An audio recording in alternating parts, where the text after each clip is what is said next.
mataas po po. Taas pa. Opo. Pero yung pagka-slant niya, okay na yan. Ganun pa. Wait lang. Tingnan natin kung kasi syempre may ano din, may tamang kuha din ako ng balat dito. Kung pwede pa sa hikaw. Wait lang, check natin. Kasi baka mamaya masyado nang malayo. Ayan, katulad niyan, hindi na siya ubra doon. Gusto mo ba iangat pa natin to?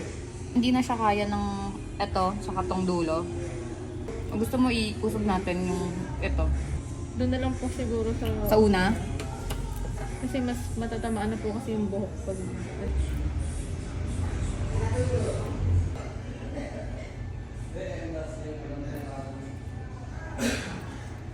Okay lang?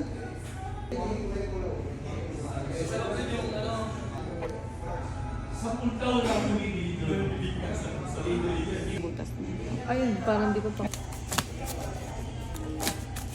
Ba, paslang siya, di ba? Opo. Isang game lang tayo sa milan ng